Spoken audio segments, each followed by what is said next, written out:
prestige worldwide of all time. Wide. CFB. Let's go. Put liquid paper I on a have B no once. Kentucky players listed, so let's go. Jared Lorenzen's not on your list? What are you talking about? I mean, that is a good one. Wow.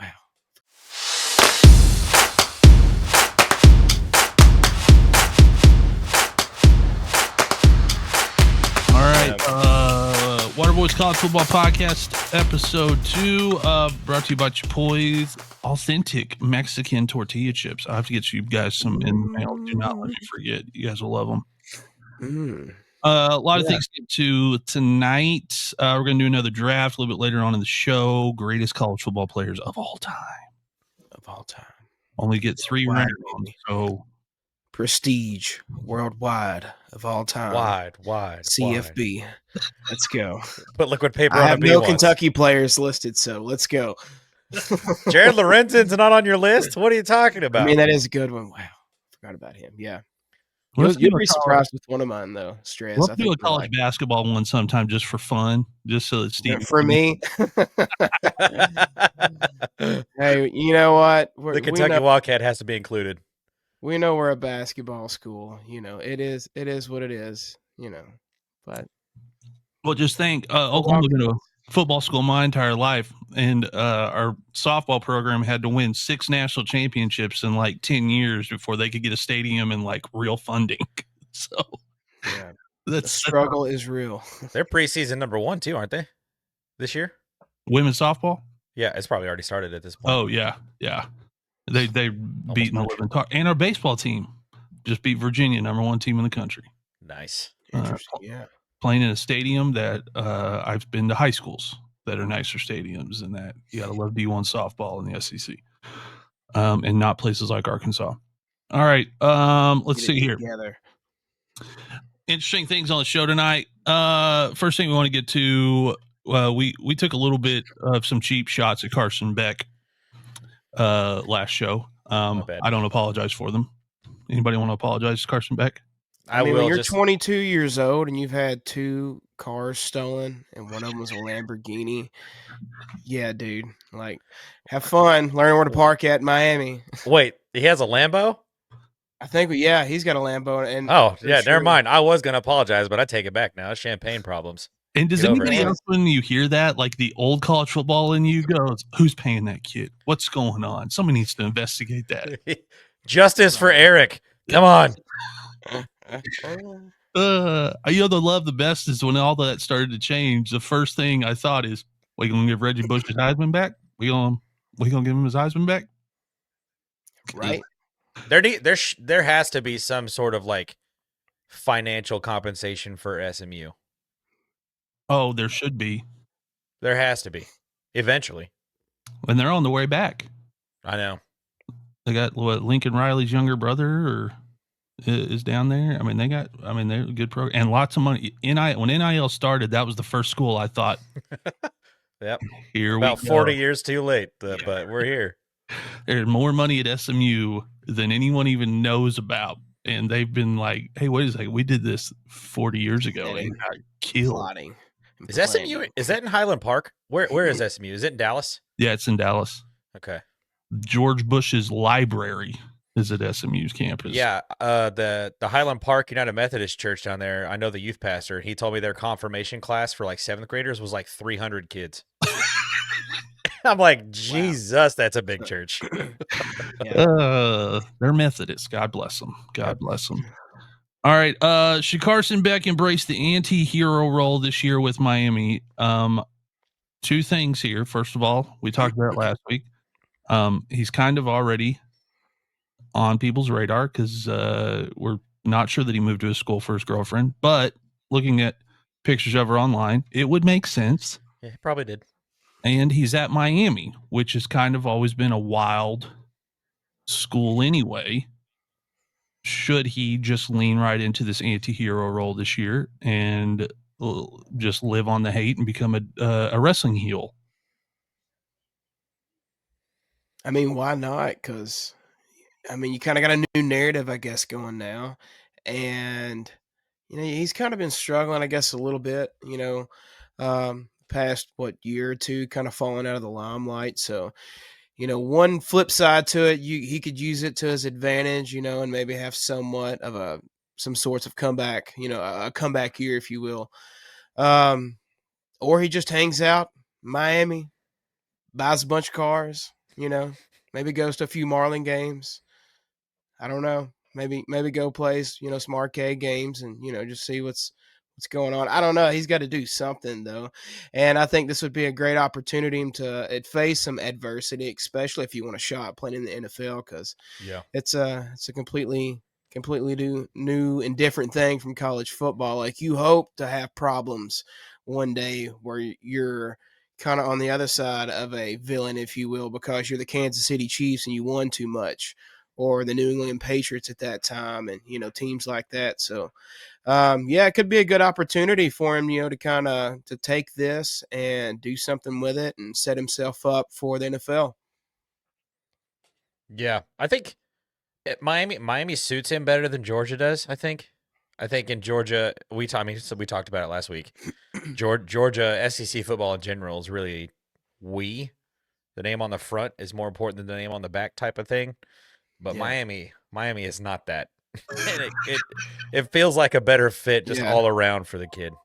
I wish the best of luck, but a lot of quarterbacks transfer to Miami, and not a lot of them have, a lot of success. I had somebody bring this up, and I thought I was going to get you guys' thoughts on it. So I remember when college basketball went to the one and done. Kentucky was a big part of that with Calipari. Yeah. Memphis, was a big part of that. Louisville had a lot of guys. Houston.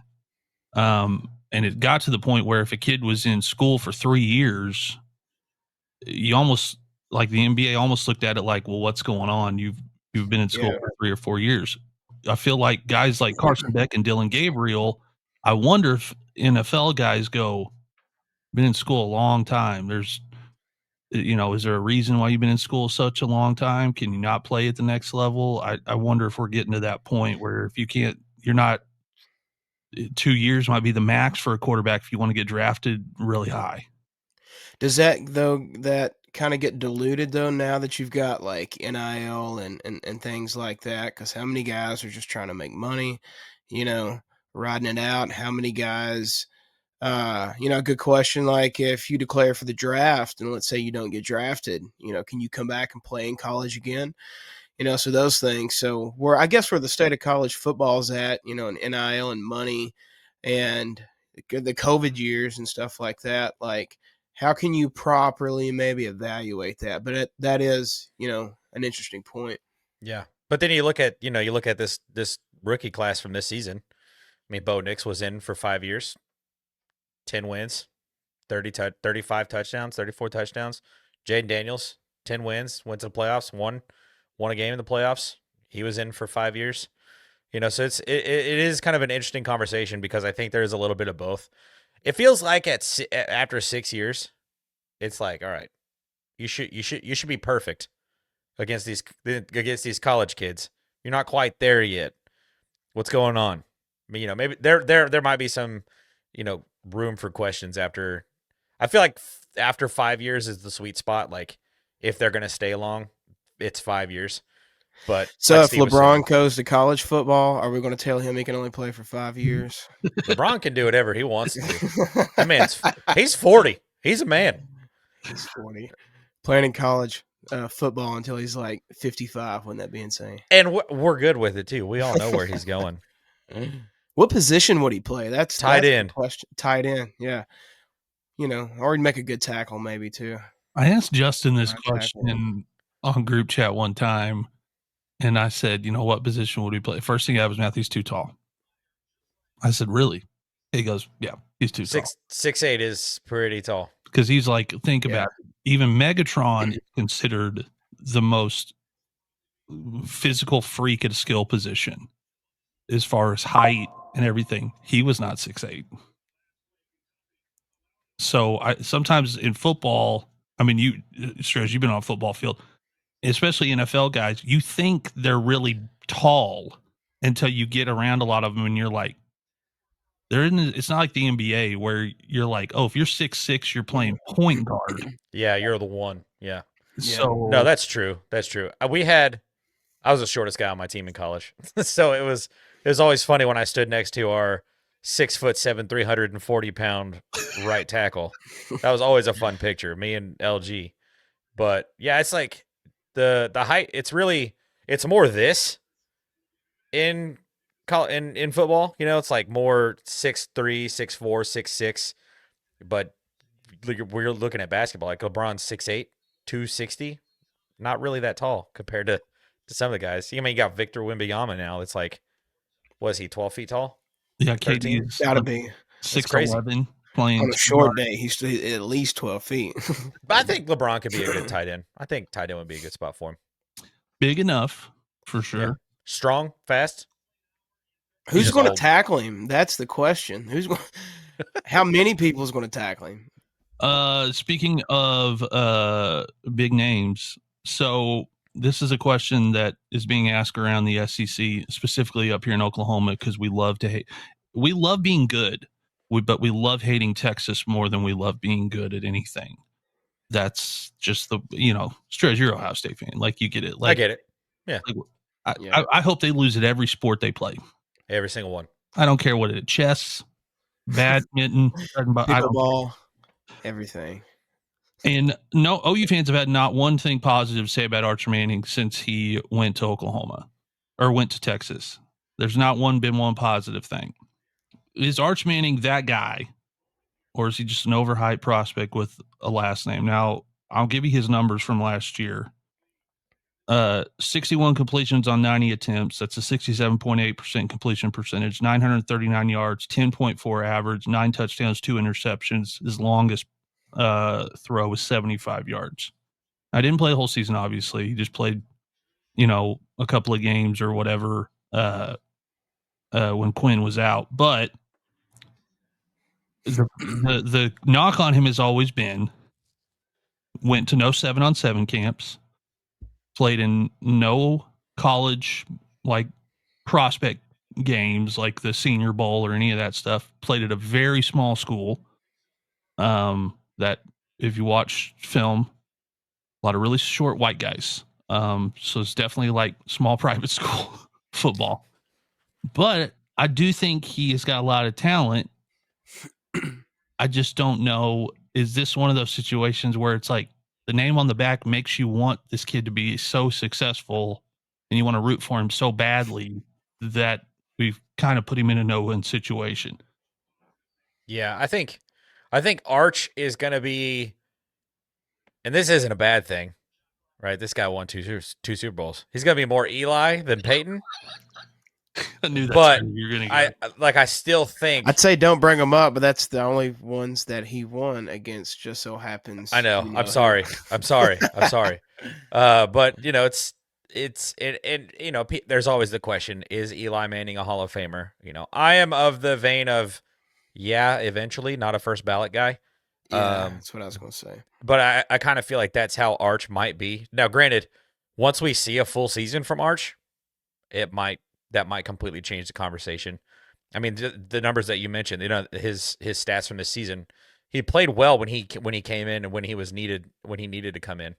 I will say, after watching him in the Ohio State game, and he's learned how to take a hit, but that just comes with time and reps and just getting hit over and over. So I think he'll be fine. I don't think he's going to be the guy that everybody kind of thought he was going to be when he was coming in.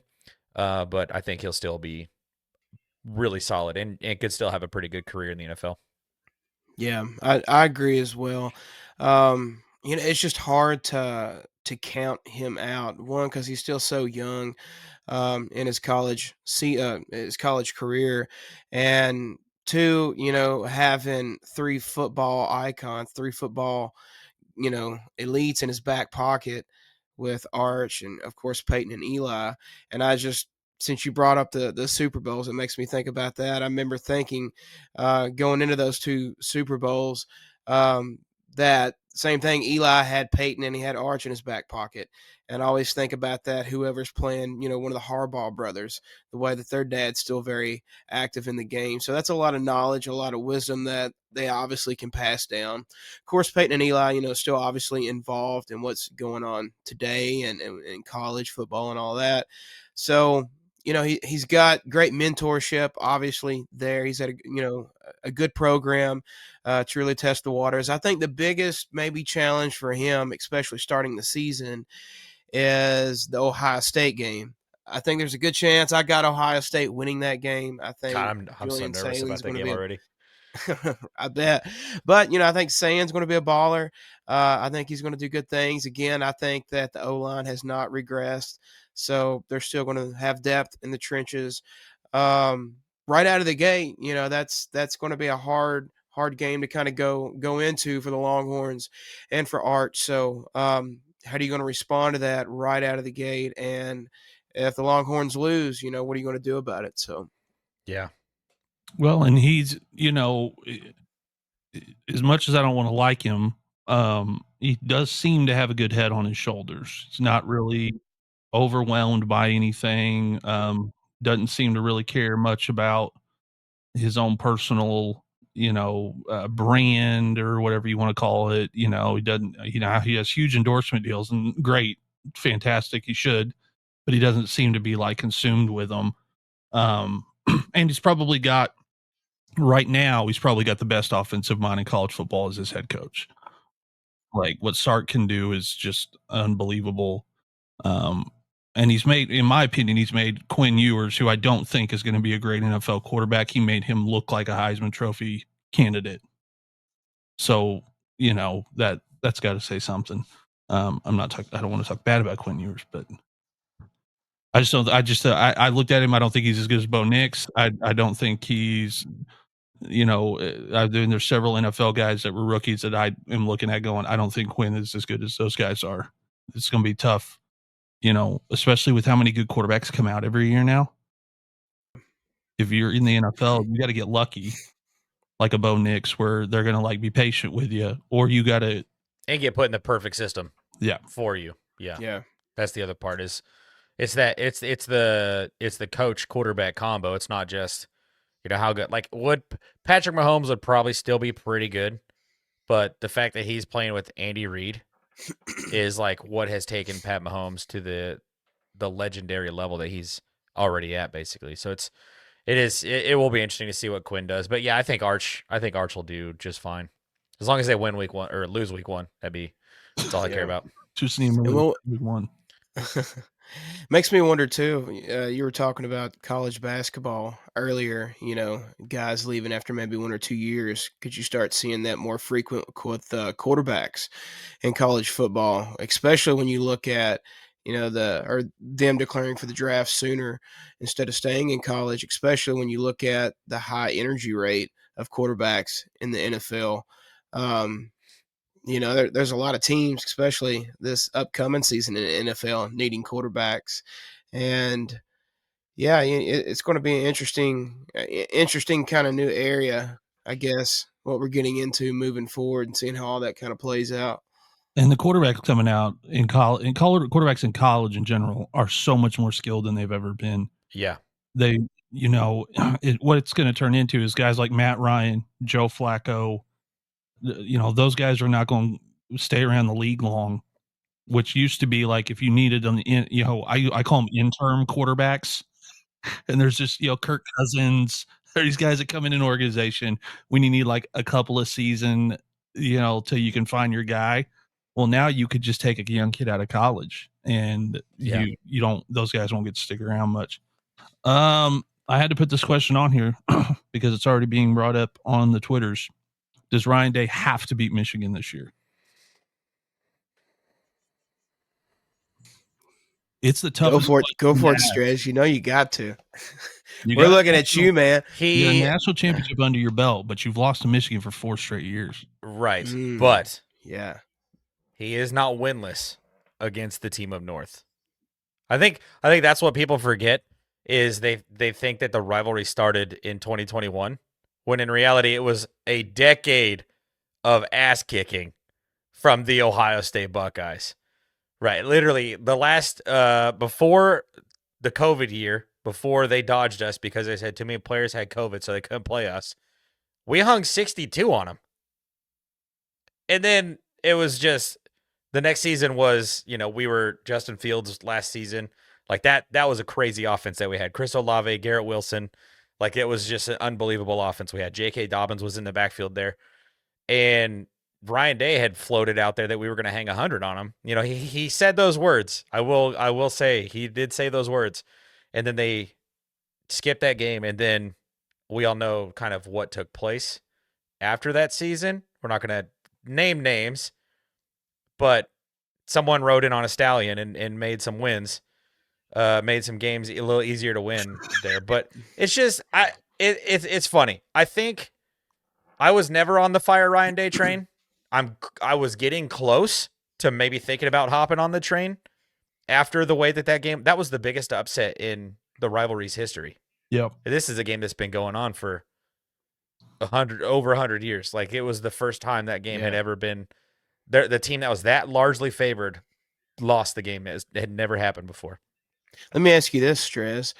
Had they not lost to Michigan last year, because I personally think that and that whole game, everything that went on post game that day, potentially galvanized the team to set them up to win the national championship. So do you think if it hadn't have been for that loss, do you think maybe they wouldn't have won the Natty? I don't know. That one's tough to say too, because you got that entire senior class on defense came back. Jack Sawyer, like all those guys came back just to beat Michigan. So I felt like if they had were able to get the monkey off their back, so to speak, that would have also maybe galvanized them to let them know, all right, we did the one thing we couldn't do. Let's go win it all. But at the same time, like how can you ignore the fact that happened and then they went on one of the greatest 4-game stretches that in recent memory, So that's a hard question to answer, but I don't know. To answer the question, he probably should, just in case. I don't think he has to, but he probably should. And I think winning the national championship kind of got rid of that mental block that was in Ryan Day's brain, because for some reason, he always felt like he had to play this tough brand of football, when in reality, just go throw it to 4. Just throw the ball up, let Jeremiah Smith do something, win football games that way, because you're tough when you win. You're not tough if you lose. Yeah. So they extended his contract, right? He signed a 7-year extension, I think. Yeah, that was just a couple weeks ago. Which doesn't mean anything in college football, but no, it doesn't. They can buy him out as quick as they need it to. makes it good feel faith, better, I guess. though. Yeah. Like I got extended. I mean, there's a buyout clause, but I got extended. So yeah. But that buyout clause, my God, it's like getting your Lamborghini stolen. No.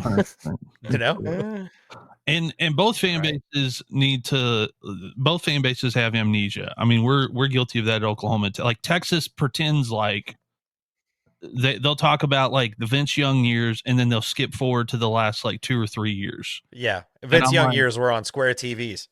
I'm like, wait a second. Yeah. There's a lot of time between that and here where like we were thumping y'all. And then OU fans will do the same thing. They'll have excuses for the last 3 or 4 years or whatever, and then they'll talk about like the run Bob had for 20 years where the margin was just huge. But you have to beat your rival at a couple of schools. Like there's not a lot of them, and some fan bases, but there's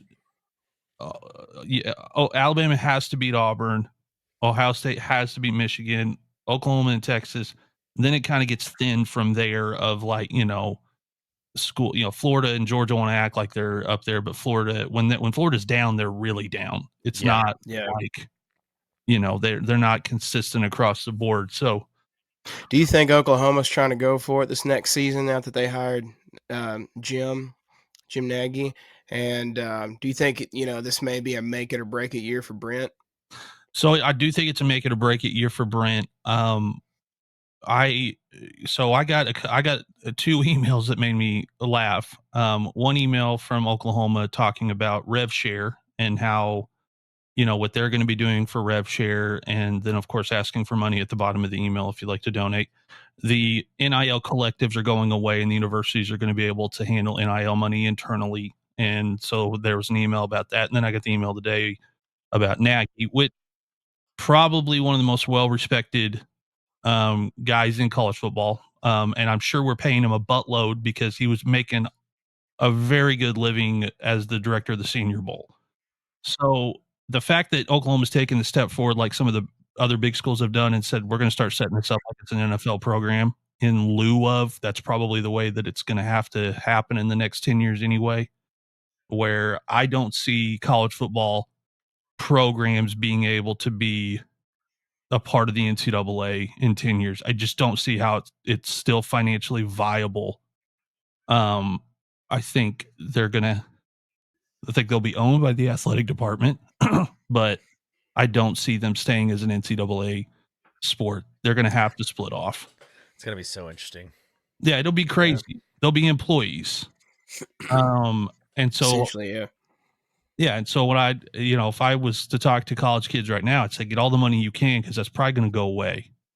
Like that kind of free money that's just like out there for kids to grab, that's probably going to go away. If nothing else, the NFL will start to put a lot of money behind lobbying for that to go away because you got kids staying in. The quarterback at Duke, rumors were making $6 million for 1 year. There's not a quarterback going to be drafted this year that will make that their first year. Exactly, yeah. Like signing bonus, yeah, but your contract is not, the minimum, the rookie contract for top 5 draft picks, there are guys making more than that playing 1 year of college football right now.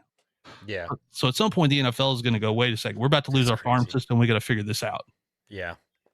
Yeah, you'll have guys starting to question, well, do I declare for the draft? Because I don't know, if I'll go day 1 or even day 2, stay another year, make some money in college. Yeah, it's interesting for sure. There was an interesting quote from George Payton, the Broncos GM, at the Combine during all the media stuff this week, where he was talking. He was asked about the NIL stuff, and he said, it does change the way you have to scout, but you get a chance to see how these players function with money in their pocket.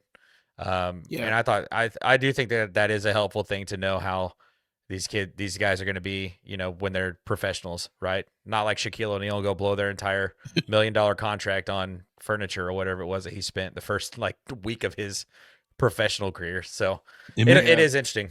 Player personnel, NFL player personnel directors' jobs got to get a lot easier when you can look at a kid for a couple years in college that's making big money. And by the time you sit them down at the combine, you know a little bit more about what you're getting into.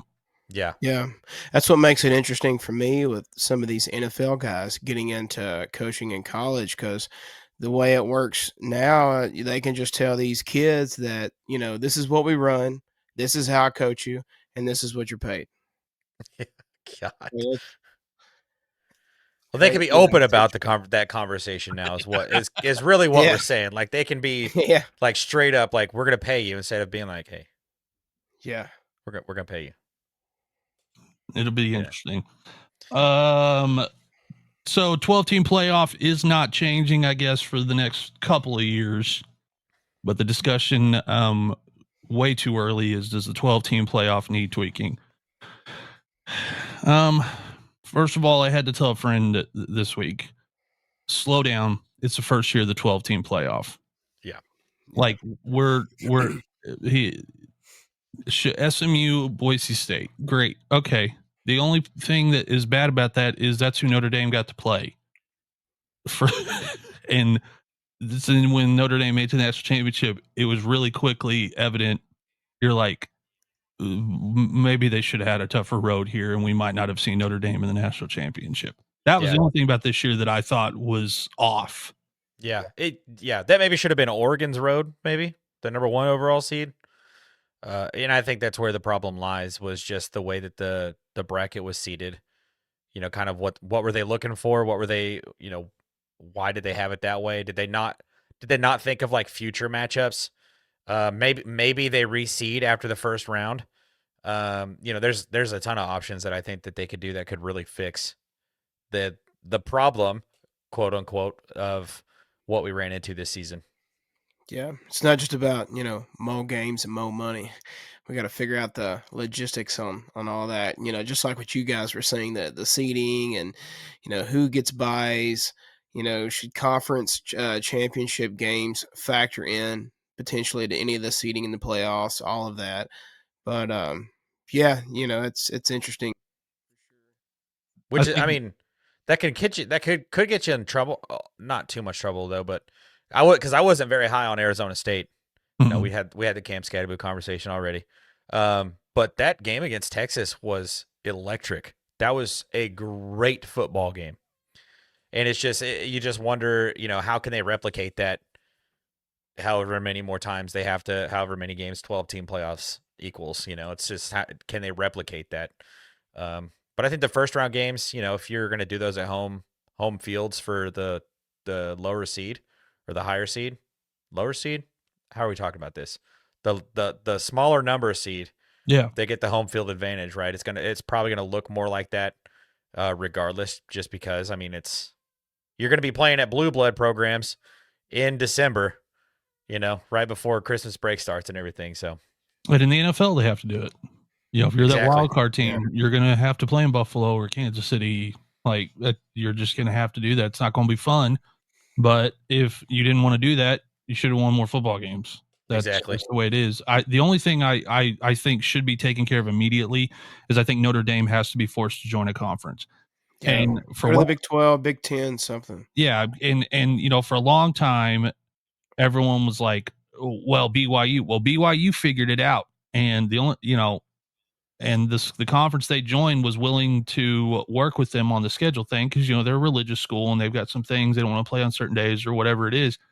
But BYU joined the conference, and not a lot of people know this. The largest alumni base in the country and one of the richest schools in the country is BYU. The Mormons got money. And they lost money joining a conference. Yeah. They had their own TV deal, their own network. They're not splitting any type of dollars with anybody else, and they went and joined the Big 12. And which, by the way, the fact BYU had their own network is the wildest thing. Yeah, I'm like, what was it Right. called? Joseph Smith TV. Yeah, what did they air? Well, What was on that? It's like the Longhorn Network. When the Longhorn Network, when Texas had the Longhorn Network, it was weird. Like it was like in between, like because they would obviously football and basketball would play on national TV, but like it's like a lot of documentaries, a lot of like in stadium show, like in studio shows are just about Longhorn sports. I always thought you got to be a diehard Texas fan to pay for the Longhorn Network. The commercials on the BYU Sports Network are just two guys in white dress shirts and black ties riding bikes from place to place. And listen, Mormons, we love you. Please don't knock on my door, please. I can't do it anymore. But yeah, Notre Dame has to join a conference because if they don't, then they keep getting that first round bye for no reason other than they're the independent team, which is the only reason they got the bye this year.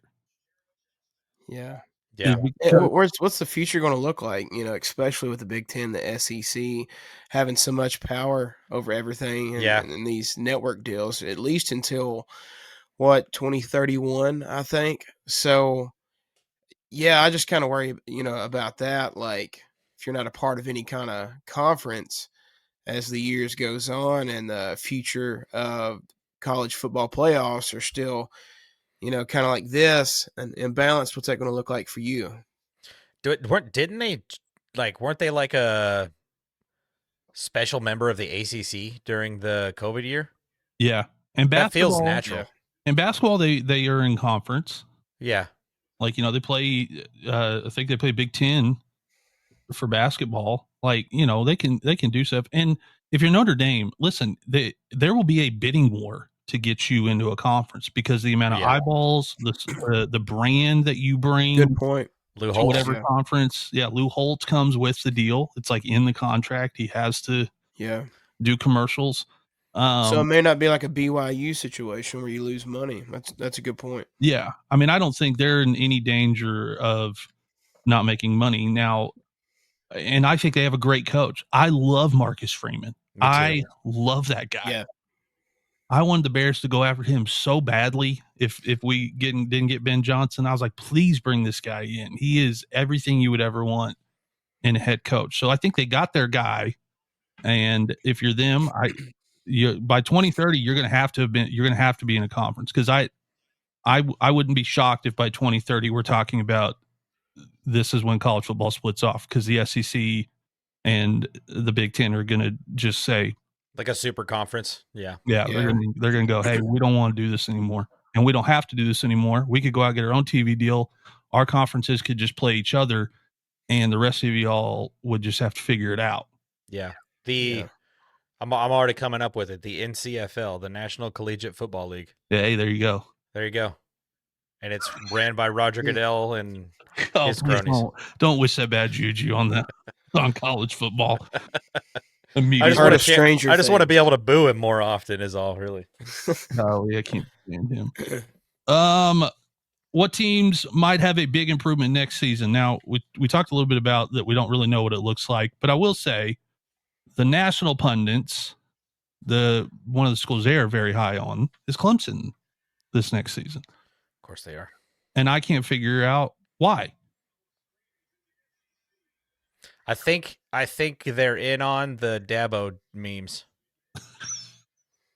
The one of him running in front of that giant L flag. It's one of my favorite Dabo memes out there right now. I think they're in on it.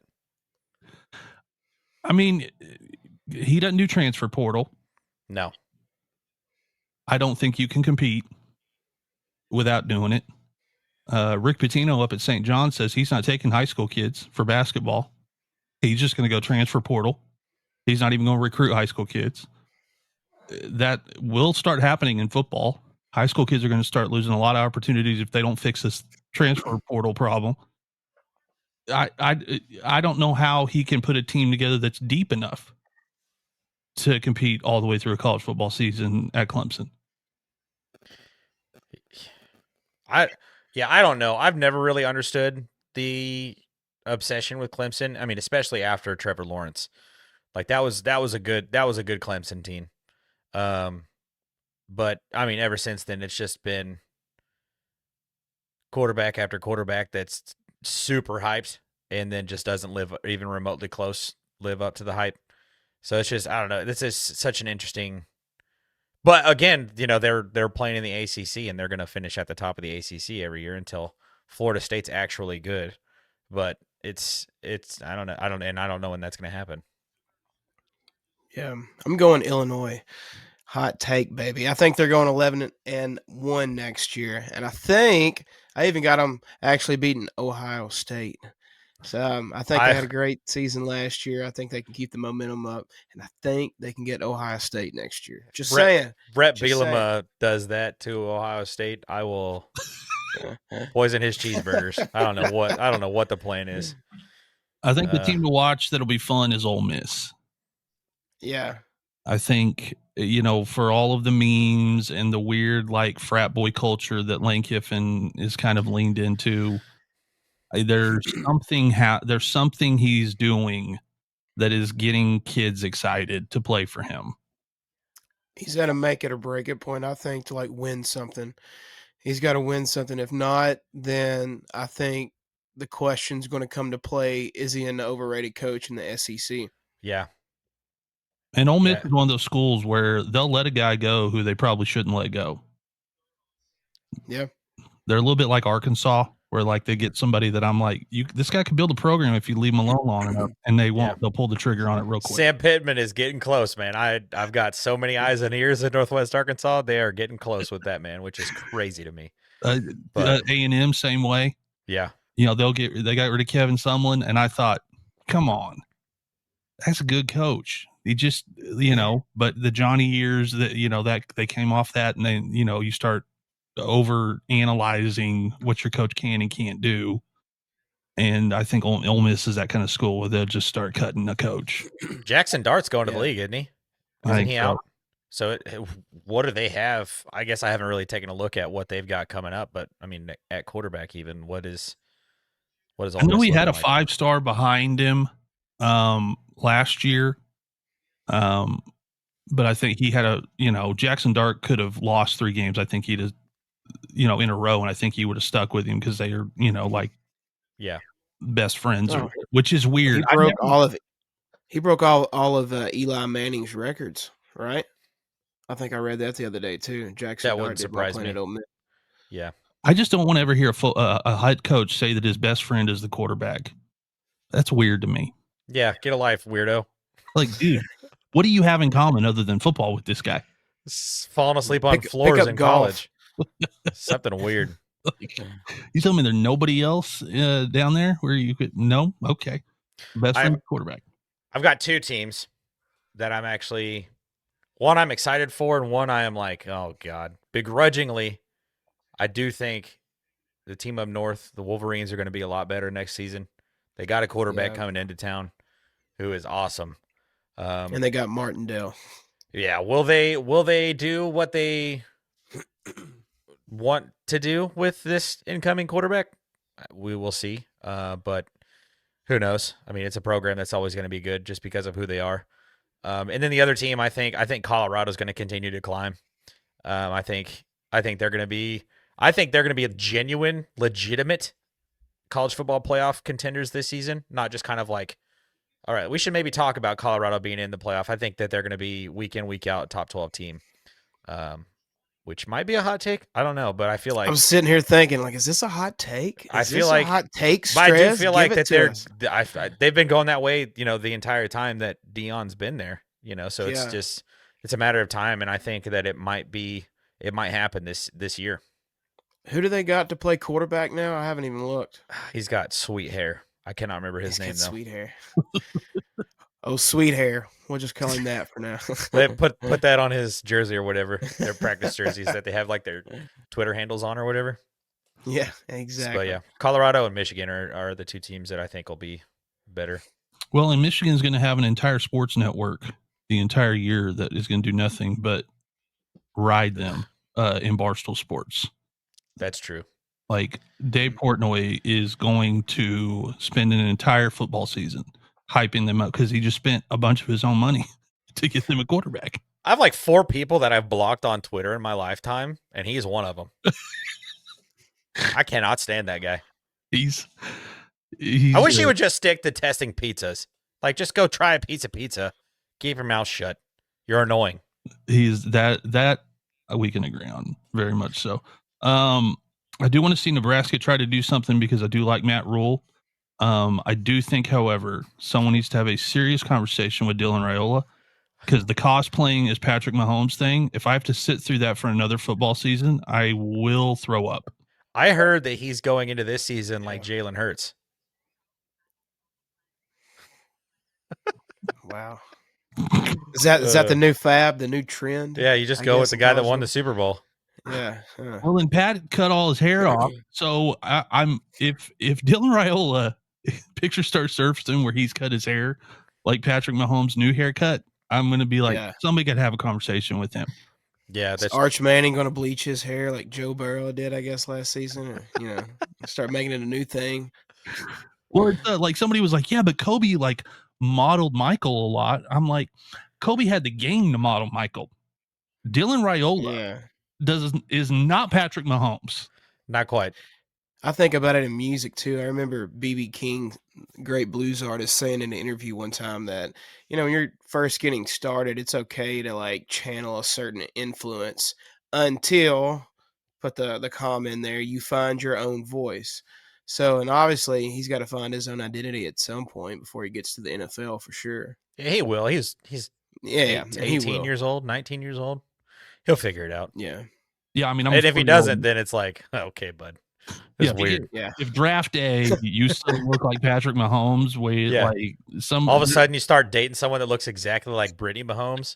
You have 3 kids named after medals. Like we're getting a little far. If you get a girlfriend that says really annoying things on Twitter, we have to start having conversations. Your brother starts doing TikTok dances on the 50-yard line. Like it's time to call it a game. I'll call it a day. Oh, golly. Is there anybody that and I don't like Patrick Mahomes, but the fact that man can perform at that level with that type of just distraction is a nice way of saying it off the field. I think so. Give him a lot of props for that.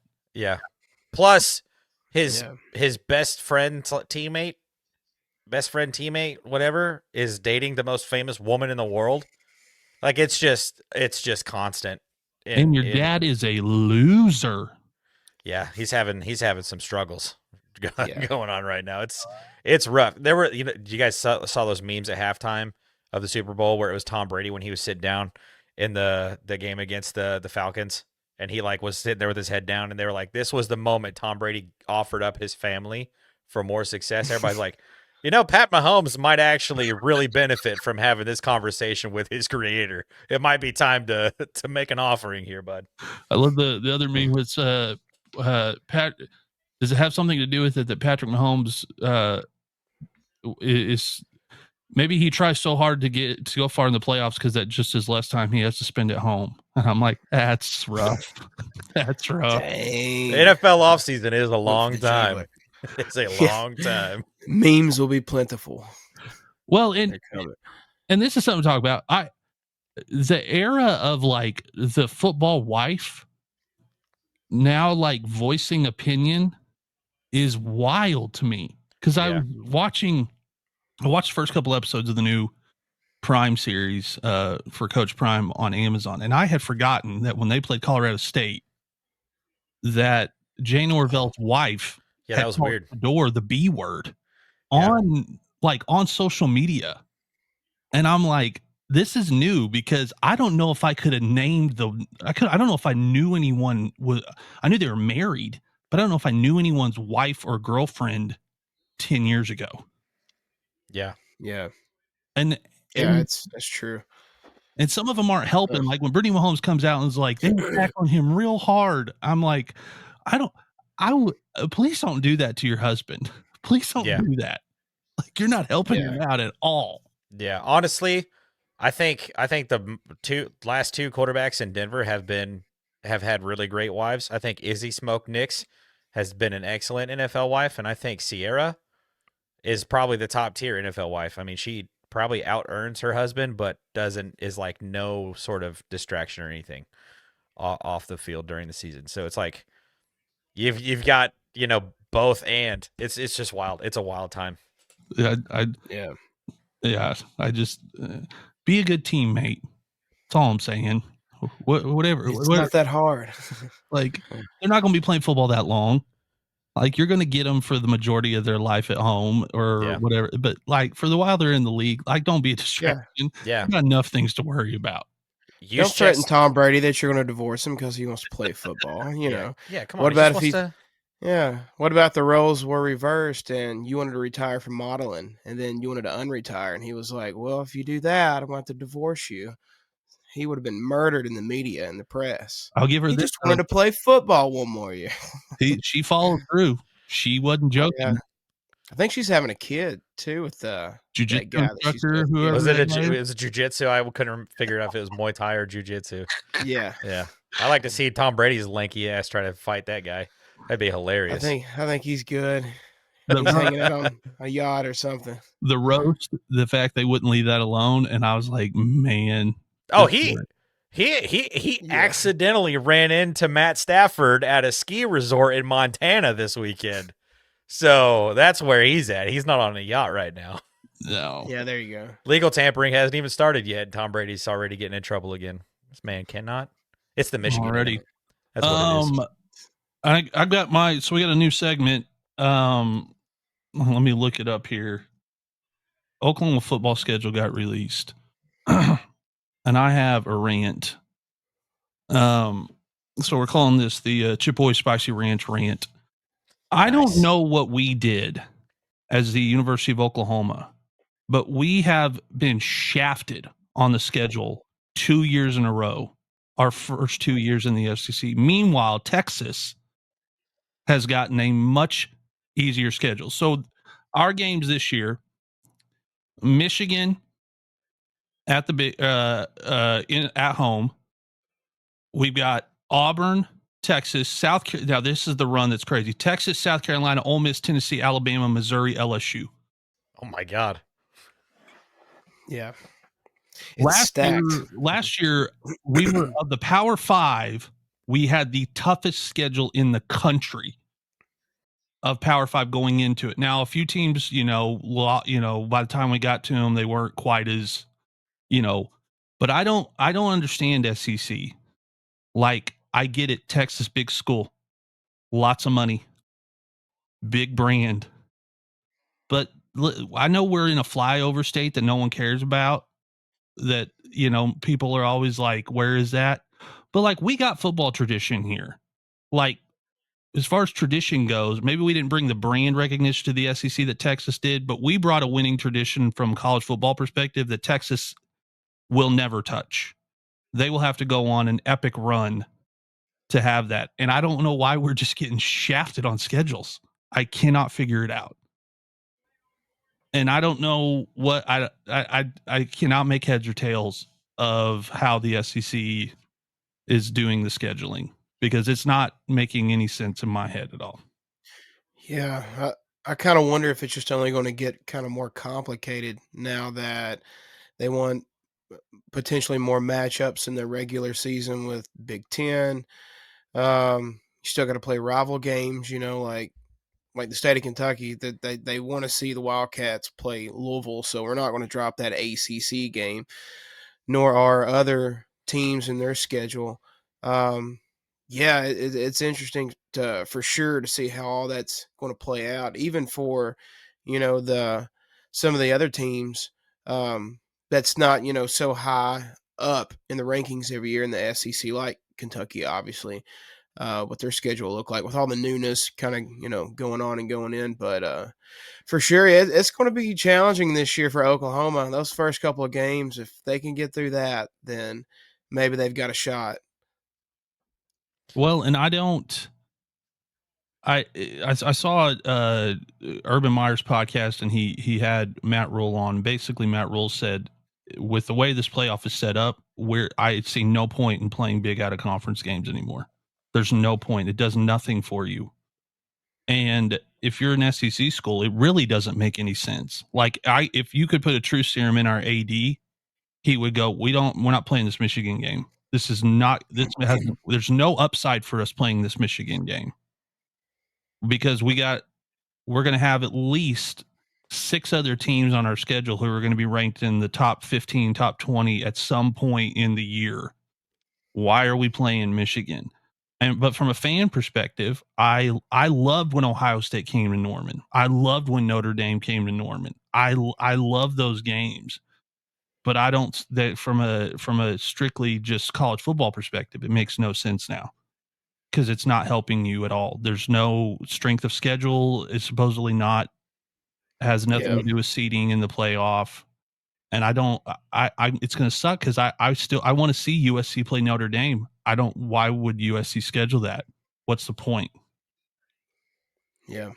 That it might be a conference game eventually, but I think, how far in advance was this game was scheduled? What, probably 8 years ago? Yeah, we started this thing, really kind of started with Ohio State when they started this. We're going to schedule one huge out of conference game. Yeah, so I think it'll take a few years, but I think like once they start making the scheduling, so many years in advance, they'll probably stop doing that. But I think for right now, that's kind of, I think we just kind of have to live with it, right? It's the same thing with Ohio State going down and playing Texas. Is like, is it necessary? We just played them 2 games ago. Is it necessary for us to go back and play them again? But the scheduling just happens so far in advance. It's like, I mean, how do you change anything about that? But at the same time, like, is Mizzou going to be that good this year? How are we high on them with Cooks graduating? Most consistent program in college football is Missouri. I know, and their coach just seems like, I've got some opinions. I don't think I should say them on the internet. I think it may be a make it or break it year for him too. He's got to win something. I think he does. Kind of in that hot seat. Him and Hugh Freeze and a couple of guys are, Yeah, for sure. Yeah, Pittman at Arkansas. Yeah, but Arkansas's already got their backup plan, so it's not even. He's already in the building calling the offense. Like, it's not even an issue anymore. I do realize how spoiled I am now that Brent Venables is in Norman, that we went from Bob Stoops to Lincoln Riley. Like we're pretty spoiled pro. That's a 25-year run of just consistency. And now that we're in the SEC, and I'm like, Mark Stoops is the most senior guy in the conference. This is different. Yeah, this is very different. All right. Before we get out of here, greatest college football players of all time. We're gonna do a snake draft style, 3 rounds only. So you're gonna have to try to pick your 3 favorite or best college football players of all time. Who went first last week? Steve? I think it was you. I went first, right? I think you had the first pick and Steve had the 3rd pick. All right, so we'll let Strez have the first pick this week, and then Steve can have it next week for whatever the draft is. I'll take Steve. You want 2 or 3? I'll go 2. All right, so I'll go 3rd. Fine, yeah. All right, Strez, you're up. That's a lot of pressure on this one. Do you go off of Heisman's one? Do you go off of legendary status? Oh, man. Give me Tim Tebow, number 1 overall. I'll take Timothy Tebow, number 1 overall. Hard to argue with the numbers and the national championships. The man had a statue built like the week he graduated. That thing went up so fast. That's a statue of college football history. Yeah. They had a plaque of his speech. I think by the time that happened, they had that plaque up the next year when he came back. I think they had that plaque up of his speech at the stadium. Yeah, it's crazy. The tears were and everything were on. It was Tim Tebow, man. That John 3:16 on the eye black. We're doing this Bible study thing in our small group where it's like a video series, and it's Tim Tebow. He's like the guy who's doing the series, and his stories are so unrelatable. They are. Like, no one sits on a plane and sits with a woman while her brother is dying and then gets in their private car to drive them to the hospital. Like, this is not relatable, Tim. I've never walked into a Publix trying to get some random kid to recognize me. That's never happened before. But incredible college football player. Yeah. And great Broncos playoff quarterback. There you go. All right, Steve.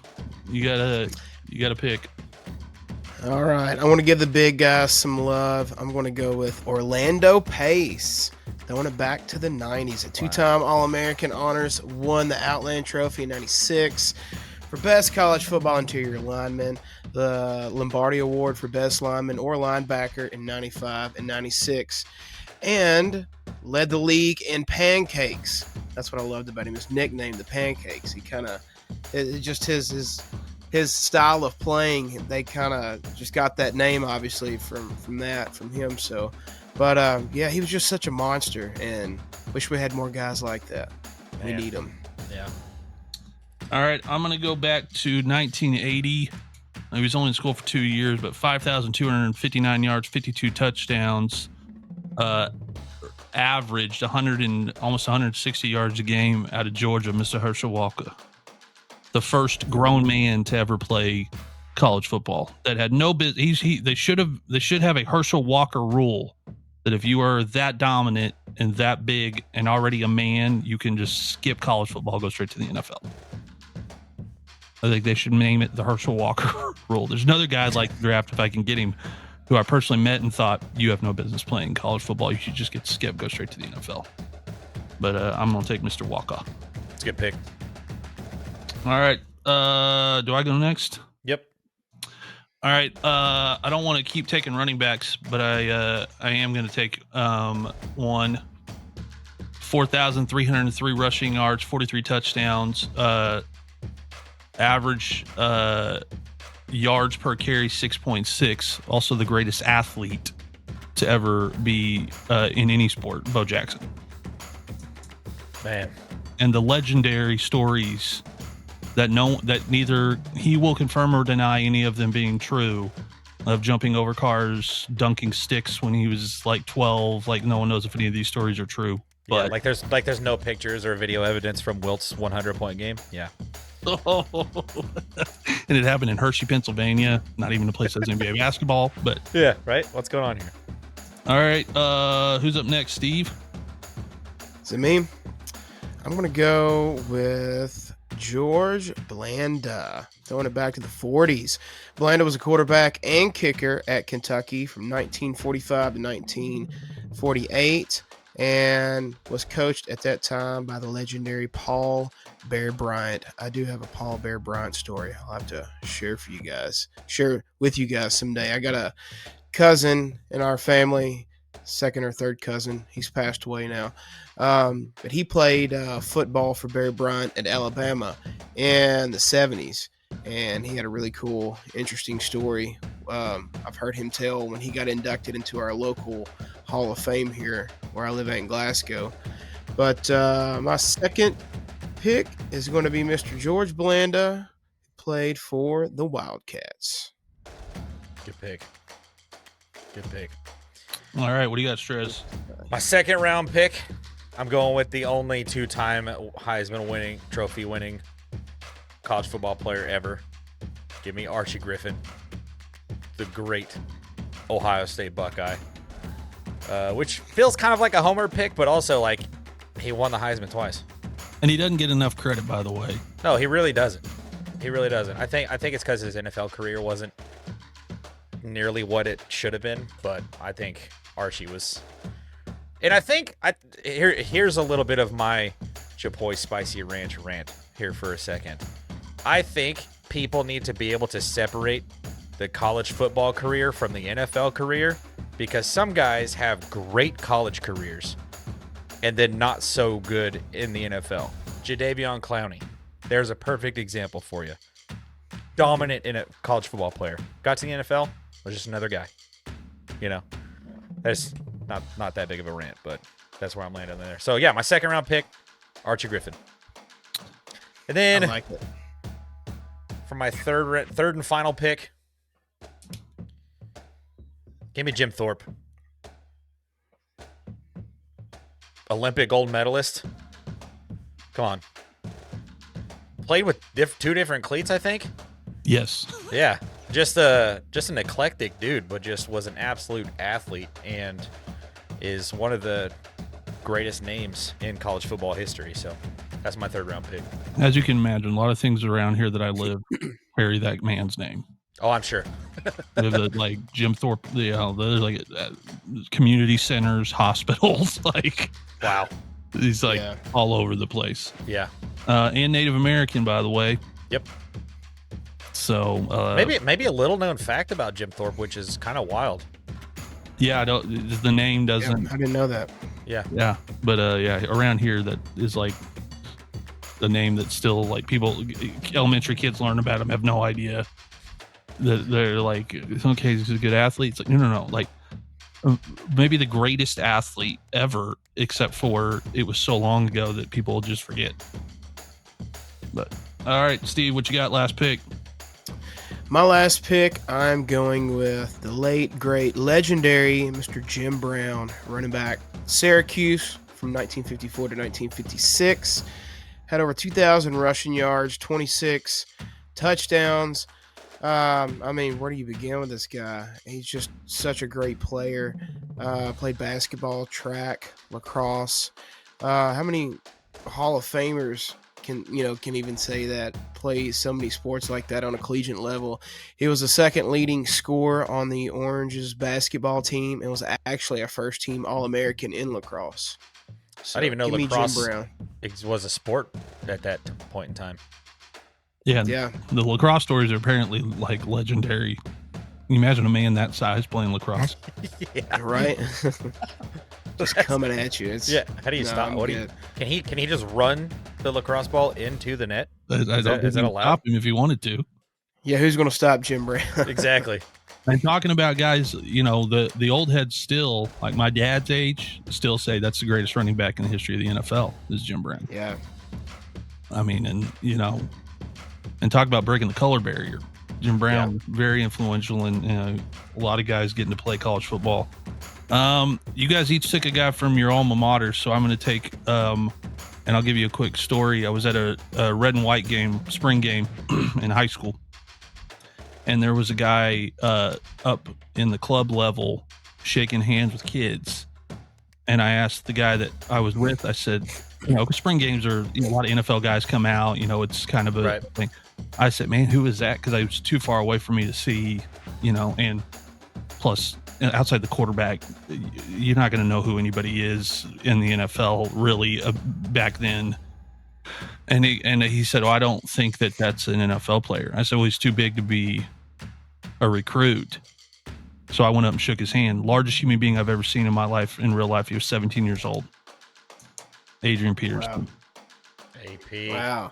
And he was another guy that should have had a rule for a Herschel Walker rule. He had no business playing college football. His college highlight tape is ridiculous. Insane. It's insanity. Yeah.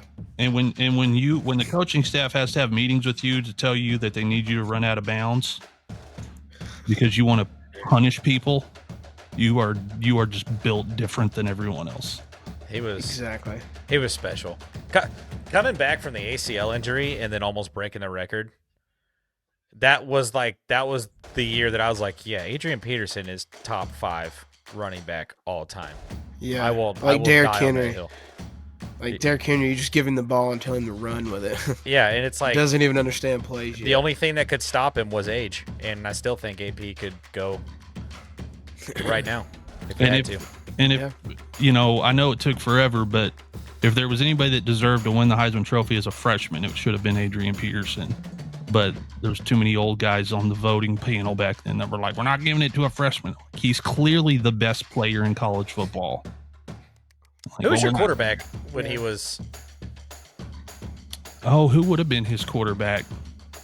Yeah, may have been. Let's see. We can edit this. Adrian Peterson. I can't remember the OU quarterback at the time that Colt McCoy was in Texas. Because that was Oklahoma. So 2006 would have been his junior year. Good Lord.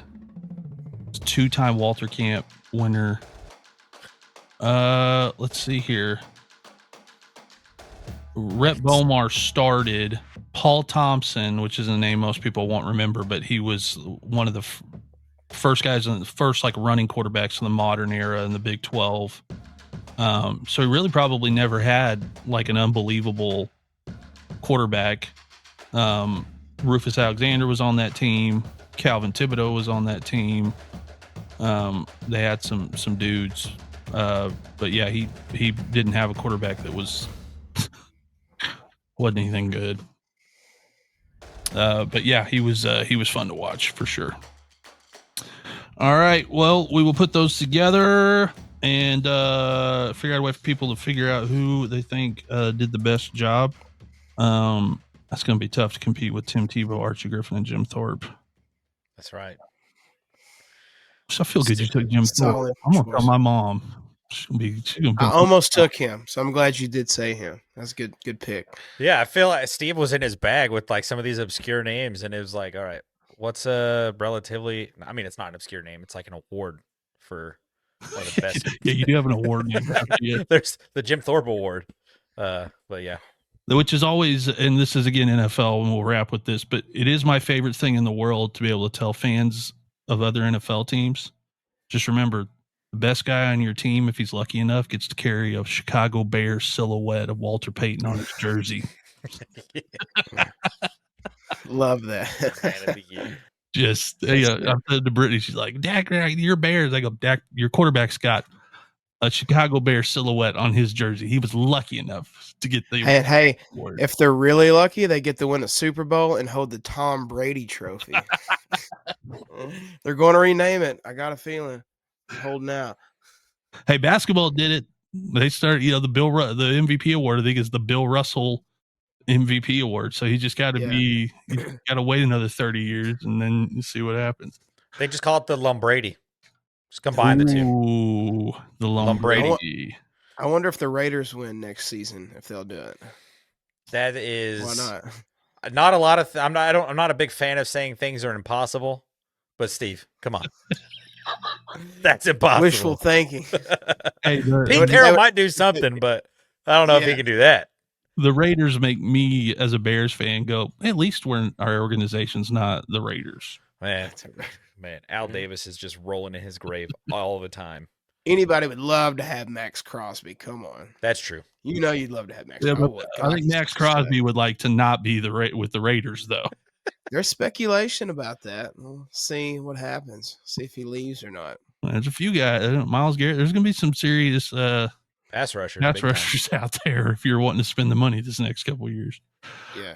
All right. A lot of stuff next week. We'll figure out a snake draft. And then I think I'm gonna do some like talking specific teams next week, and we'll see what they're looking like, see what the experts are saying. And by that I mean the guys like Joe Klatt, who are already giving their way too early top 10 breakdowns. My guy Joe Klatt just never stops working. I love that man.